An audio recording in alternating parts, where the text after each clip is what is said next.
حضرت امیر معاویہ رضی اللہ تعالیٰ عنہ ਇਹਨਾਂ ਨੂੰ ਮਜਲਿਸ ਸ਼ੂਰਾ ਨੇ ਚੁਣਿਆ ਸੀ ਤੇ ਇਹ ਗਵਰਨਰ ਬਣੇ ਸੀ।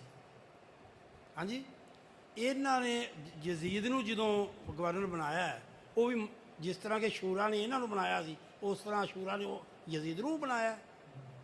ਦੂਸਰਾ ਇੱਕ ਸਵਾਲ ਇਹ ਹੋ ਗਿਆ ਜੀ। ਦੂਸਰਾ ਨਾਲ ਸਵਾਲ ਇਹ ਵੀ ਯਜ਼ੀਦ ਨੂੰ ਅਸੀਂ ਰਜ਼ੀ ਅੱਲਾਹ ਤਾਲਾ ਕਹਿ ਸਕਦੇ ਹਾਂ? بڑا اہم سوال ہے۔ یزید کو حضرت امیر معاویہ رضی اللہ تعالی عنہ نے جو ولی عہد بنایا تھا، اپنے بعد خلیفہ نامزد کیا تھا، وہ کیسے کیا تھا؟ بعض صحابہ کرام نے مشورہ دیا تھا کہ اپنے بعد یزید کو خلیفہ نامزد کر دیں، اس وجہ سے کہ ہمیں نظر آ رہا ہے کہ حالات کنٹرول سے باہر ہو جائیں گے۔ حالات کنٹرول سے آپ کی وفات کے بعد وہ جج کر رہے تھے۔ حضرت امیر معاویہ کے جو قریبی ساتھی تھے، انہوں نے مشورہ دیا کہ اپنے بعد یزید کو خلیفہ نامزد کر دیں۔ پہلے پہل حضرت امیر معاویہ رضی اللہ تعالی عنہ نے ان کی بات نہیں مانی۔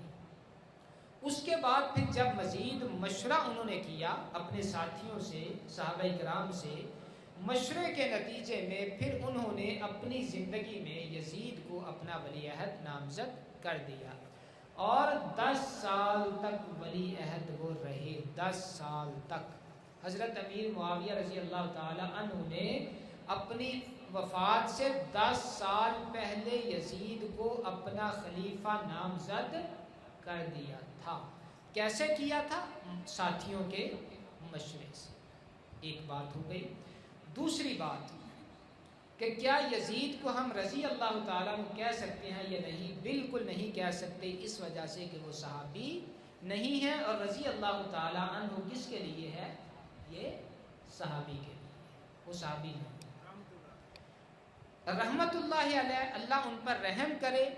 اس دعا کے بارے میں امام احمد بن حنبل رحمہ اللہ کا موقف بڑا ہی محتاط ہے، جو میں ابھی آپ کے سامنے بیان کر چکا کہ نہ ہم ان کو کافر کہتے ہیں، نہ ہم رحمت اللہ علیہ کہتے ہیں، نہ ہم ان کو کافر کہتے ہیں، نہ ہم ان کا معاملہ اللہ کے سپرد۔ یہ بڑا محتاط موقف ہے، یہ بڑا محتاط موقف ہے اور اعتدال والا موقف ہے، اور ان کو رحمت اللہ علیہ کہنا یا ان کو نیک ماننا یہ ہماری کوئی دینی مجبوری بھی نہیں ہے۔ یہ آپ کے سوال کا جواب۔ اب رہا کہ اس کے بارے میں تاریخ سے ملتا کیا ہے۔ یزید کے بارے میں تاریخی طور پہ دونوں طرح کی باتیں ملتی ہیں۔ بہت سارے تاریخی واقعات میں ان کو صحیح کہا گیا ہے، اور بہت ساری تاریخی باتوں میں ان کو غلط کہا